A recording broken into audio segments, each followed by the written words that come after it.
எல்லாருக்கும் வணக்கம். நாங்க இன்னைக்கு திருவிளையாடற் புராணத்துல 41வது படலம், விறகு விட்ட படலம் பற்றி பார்க்க போறோம்.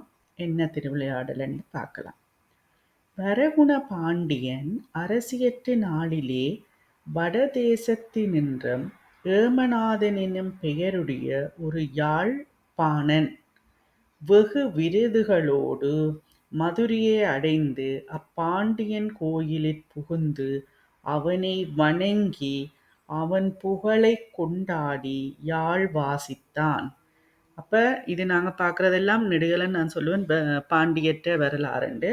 அப்ப வரகுண பாண்டியன் ஆட்சி நடத்துற அரசாட்சி நடத்துற அந்த நேரத்துல வடதேசத்தில இருந்து ஏமநாதன் என்ற பெயருடைய யாழ்ப்பாணன் அவர் வெகு விருதுகளோட மதுரையை அடைகிறார்.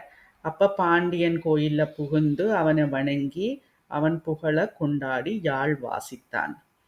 பாண்டியன் அவ்விசைத்தேனை தன் செவிவாய் மடுத்து தலையசைத்து பீதாம்பரங்களும் இரத்தின ஆபரணங்களும் கொடுத்து அவனுக்கு வீடமைப்பித்து அங்கே செல்ல விடுத்து பூசண பதார்த்தங்களும் அனுப்பினான். அப்ப இவற்றை யாழ் இசைய கேட்ட உடனே வரகுண பாண்டியனுக்கு நல்ல சந்தோஷமா இருந்தது. அதை கேட்டதால பீதாம்பரம் ரத்தினம்னு நிறைய அவனுக்கு பரிசுகள் எல்லாம் கொடுத்து ஒரு வீடும் அமைச்சு அங்க பூசண பதார்த்தங்களும் அனுப்பினான் என்று சொல்லப்படுகிறது.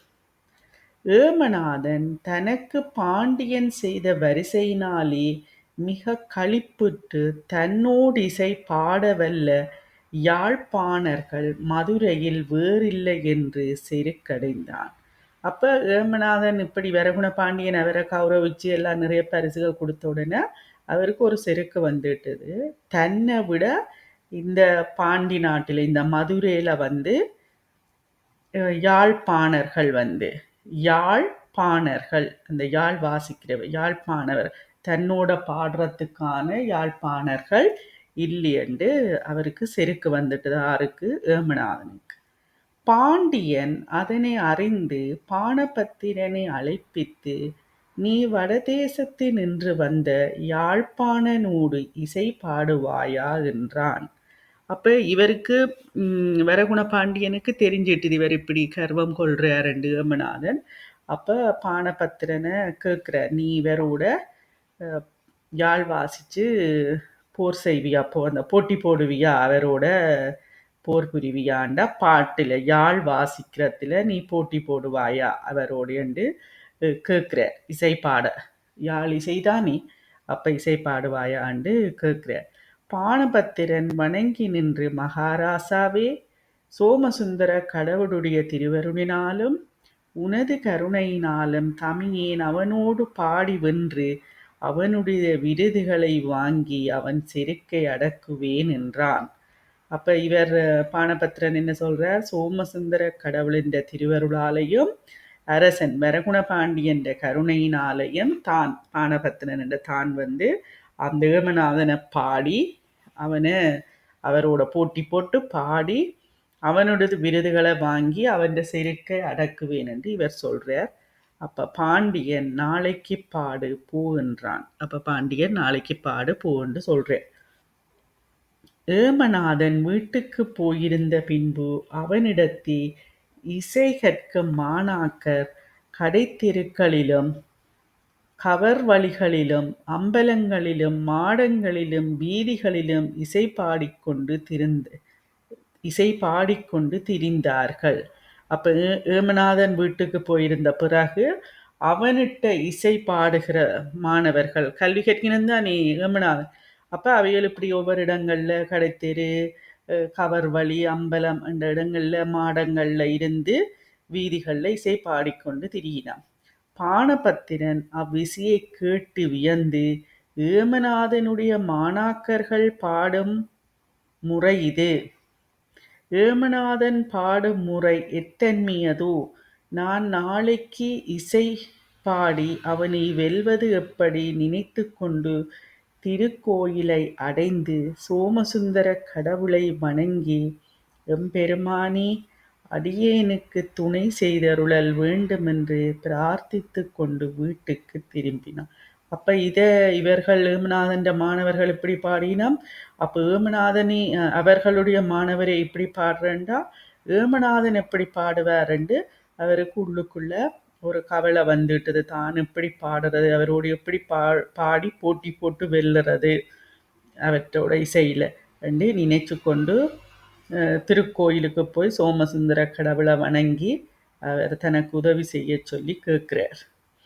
அடியார் கிளியராகிய சிவபெருமான் வயசின் முதிர்ந்திளைந்த ஒரு மானிட வடிவம் கொண்டு அழுக்கு நிறைந்த துணியை உடுத்தி கொடுவாளை வலப்பக்கத்திலே செருகி தேய்த்த செருப்பை பாதத்தில் மாட்டி பழைய உறையிலிட்ட யாழை தோளிலிட்டு குடுமி சரியும்படி தலையிலே சும்மாடு தாங்கி அதன் மீது விறகுச் சுமையை வைத்துக்கொண்டு திருமுகத்திலே வியர்வை அரும்ப வருந்தி நடந்து ஏமநாதன் இருந்த வீட்டு வாயிலில் வந்தார்.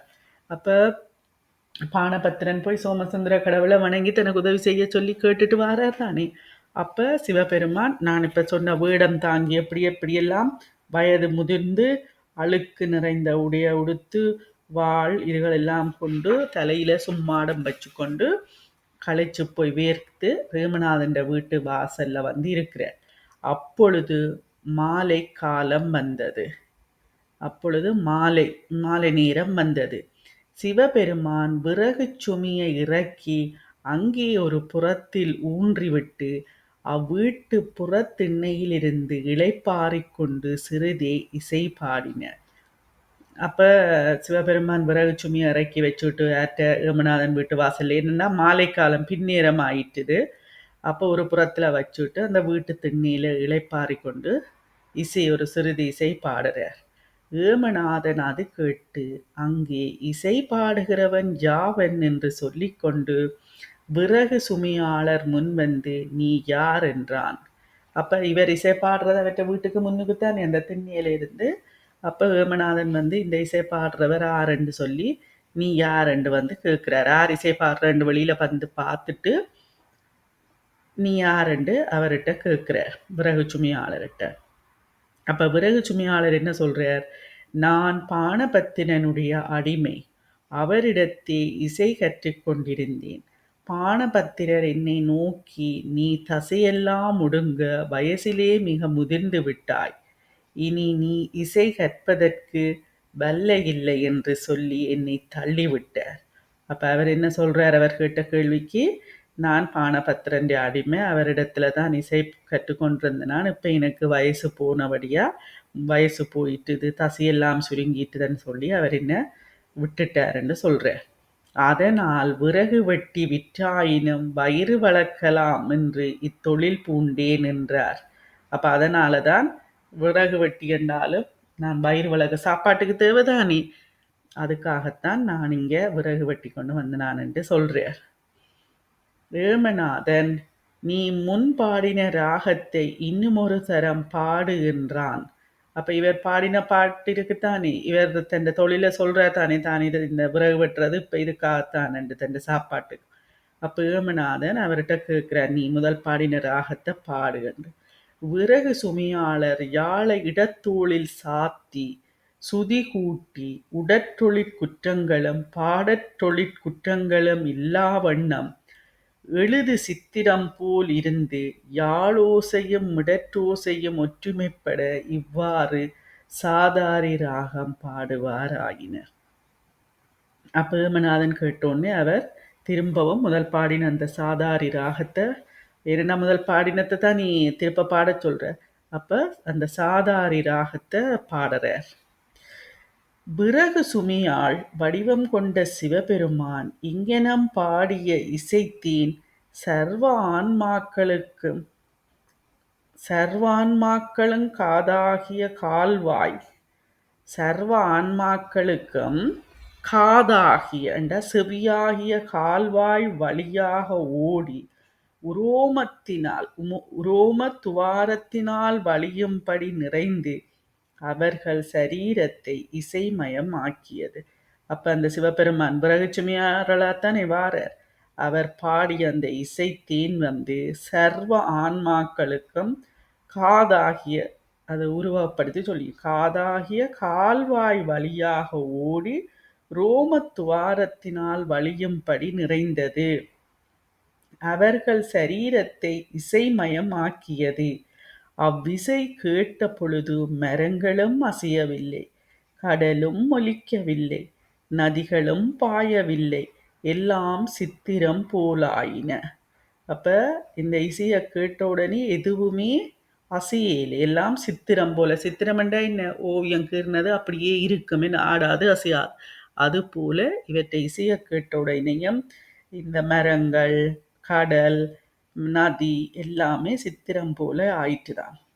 விஞ்ஞையர்கள் வீணை கழுவி வழுக்கிச் சோர்வாரும், யாழோசையும் மிடற்றோசையும் வேறாக வேர்ப்பாரும், நாணமும் உவகையும் தள்ள நாக்கு நடுங்கி மனைவியர் மேல் வீழ்வாரும் ஆயினர். மனைவியர் மேல் வீழ்வாரும் ஆயினர்.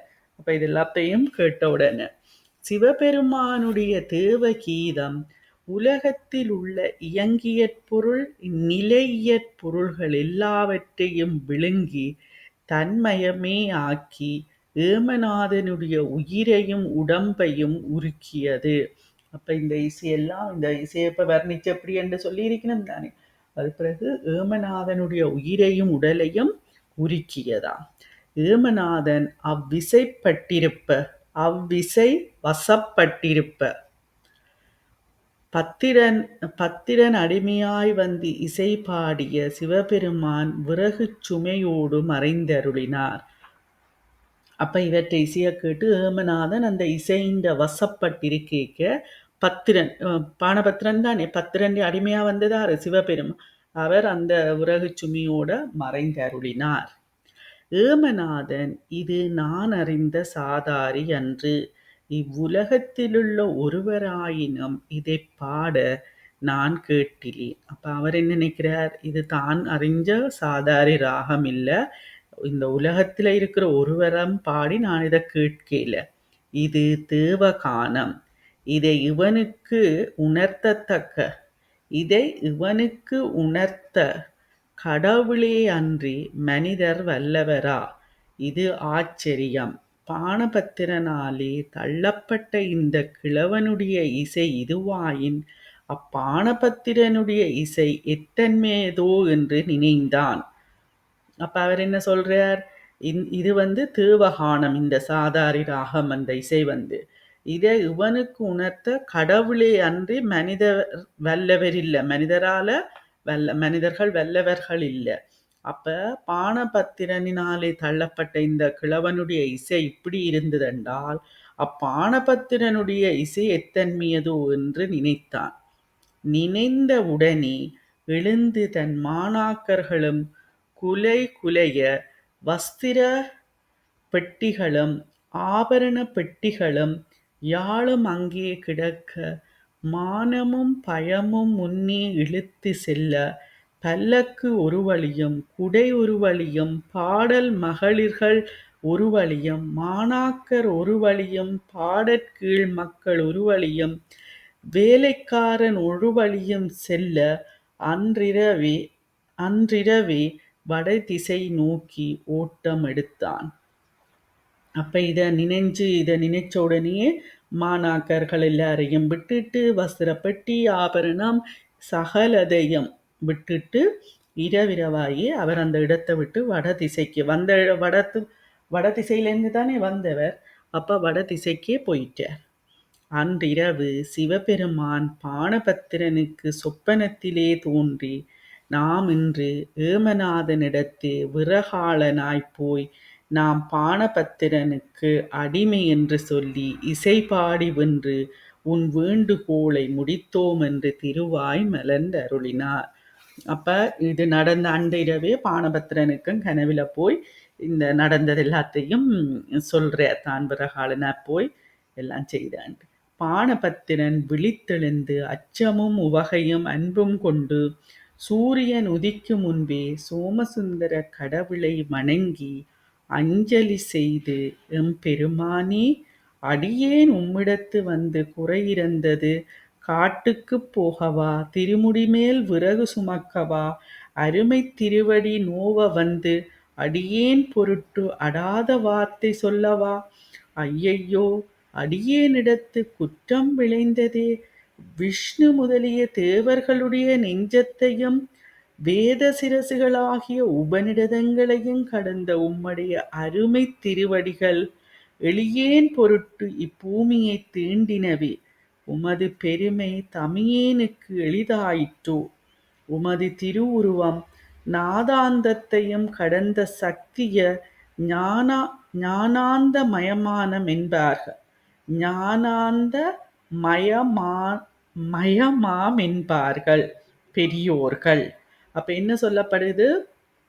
இவர் அந்த கனவில இருந்து முழிச்ச உடனே சூரியன் உதிக்க முதலே குளிச்சு தன்னுடைய இதுகளை தண்டுட்டு சோமசுந்தர கடவுளை வணங்கி சொல்றார், நீங்க காட்டுக்கு போகவோ, தலையில திருமுடி தானே, திருமுடியில விறகு சுமக்கவா, எனக்காக நடந்து போனேன்லாம் சொல்லி புலம்பி கவலைப்பட்டு வணங்குறார் இறைவனை.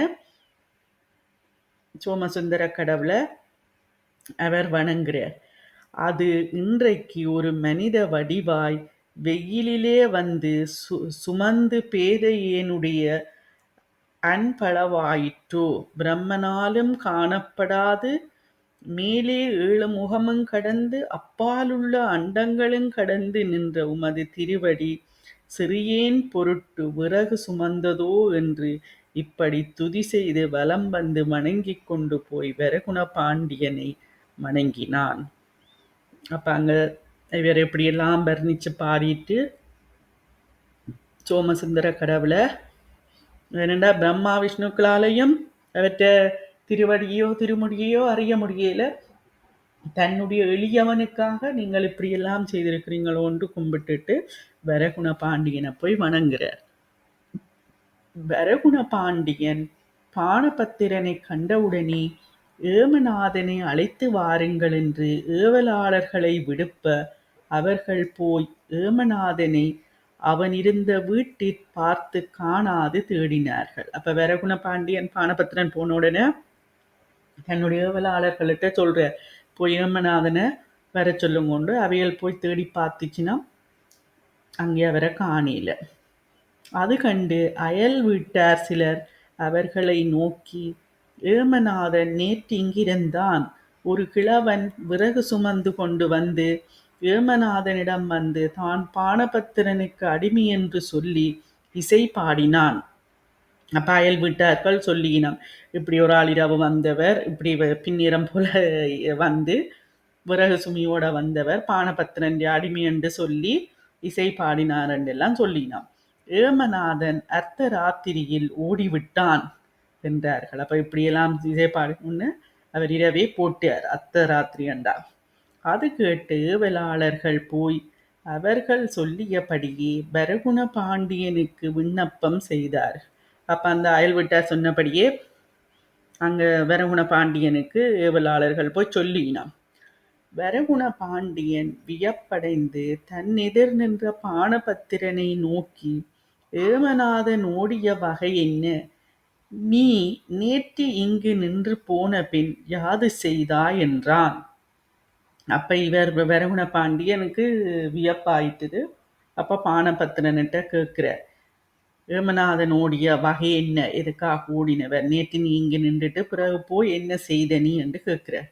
அதுக்கு பானபத்திரன் வணங்கி நின்று, மகாராசாவே, அடியேன் நேற்று இங்கு வந்து நின்று போன பின் சோமசுந்தர கடவுளை வணங்கி குறையிறந்து கொண்டு வீட்டுக்கு போய்விட்டேன்.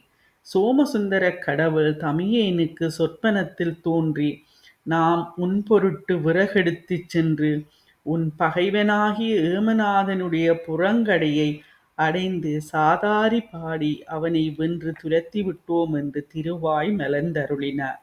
அப்ப வரகுண பாண்டியன் கேட்ட உடனே பானபத்திரன் நடந்ததெல்லாம் சொல்றாரு. இங்க நின்ற பிறகு நான் கோயில போய் கும்பிட்டது தனக்கு சொப்பனத்துல வந்தது.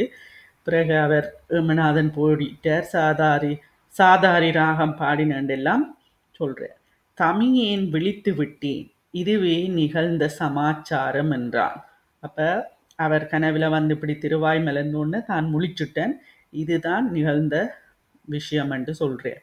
அப்பொழுது வரகுண பாண்டியன் ஏவலாளர்கள் போய் அறிந்து வந்து சொல்லியதும் பாணபத்திரனுடைய கனா நிகழ்ச்சியும் ஒத்தலாதலின் இது சோமசுந்தர கடவுளுடைய திருவிளையாட்டே என்று தெளிந்து பாணபத்திரனுடைய அன்பையும் சிவபிரானுடைய திருவருளையும் வியந்து புகழ்ந்து திருக்கோயிலை அடைந்து சிவபெருமானை வணங்கிக் கொண்டு பாணபத்திரனை யானை மேல் ஏற்றி நகர்வலம் செய்வித்து அவனுக்கு பல வரிசைகளைக் கொடுத்து அவனை நோக்கி, தேவர்கள் முனிவர்கள் முதலானோயினோர் யாவரும் தமக்காட் செய்ய இருக்கும் சிவபெருமான் தம்முடைய அருமைத் திருவடிகள்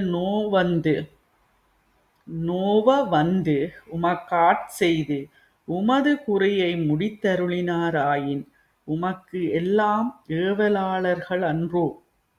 உமக்கு எல்லாரும் ஏவலாளர்கள் அன்றோ? ஆதலால் நீர் எனக்குடையவர், நான் உமக்கு அடியவன். இதுவன்றி உம்மோடு எனக்கு வேறு வழக்கில்லை. நான் உம்மிடத்தே குறையிருப்பதொன்றுண்டு. இன்று தொட்டு சோமசுந்தர கடவுளை பாடுதலே உமக்கு கடன் என்று சொல்லி விடுத்தான். அப்ப இந்த ரெண்டு இவர் சொன்னதையும் வச்சு, கனவு வந்ததையும் ஏவலாளர்கள் போய் அந்த அயல் வீட்டுக்காரர்கள் சொன்னதையும் வச்சு சோமசுந்தர கடவுளின் அருளையும் இவருடைய அன்பையும் நினைச்சு இவரை யானை மேலே ஏற்றி இவருக்கு கௌரவிச்சு இதண்டு எல்லாம் நகர்வலம் அந்த ஊரை சுற்றி கூட்டி கொண்டு வந்து, அப்போ சோமசுந்தர கடவுளை பாடுதலே உங்களோட கடனண்டு, இவற்றை கடனண்டு சொல்கிற. என்னென்னா உமக்காகவே சிவபெருமான் வந்திருக்கிறார் என்று. பாணபத்திரன் தனக்கு வரகுணபாண்டியன் தந்த திரவியம் ஆபரணம் வஸ்திரம் முதலியவைகளை வித்துவான்களுக்கும் தன் மாணாக்கர்களுக்கும் பிறருக்கும் பகிர்ந்து கொடுத்து வெகு வரிசையோடு தன் பாடற்கீழ் மக்கள் சூழ வீட்டிற்போய் சேர்ந்து மகிழ்ச்சியுற்றான். அப்போ இவருக்கு பாணபத்திரன் யாரு வரகுண பாண்டியன் கொடுத்த பரிசுகள் இருக்குத்தானே, அது எல்லாத்தையும் அவர் மற்ற எல்லாருக்குமே பங்கிட்டு மாணாக்கர்களுக்கு மற்ற வித்துவான்கள் எல்லாருக்கும் பங்கிட்டு கொடுத்துட்டு அவர் தன்னுடைய மக்கள் சூழ வீட்டுக்கு போய் சேர்ந்து மகிழ்ச்சியுற்றார் என்று சொல்லப்படுகிறது.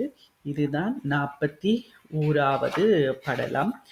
42வது படலத்தை பார்க்கலாம். இந்த திருவிளையாடற் புராணங்கள் படித்தாதான் எங்களுக்கு அங்கே திருவாசகம் படிக்க விளக்கமாக இருக்குது. திருவிளையாடற் புராண கதைகள்லாம் அங்கே நிறைய வருகிறது.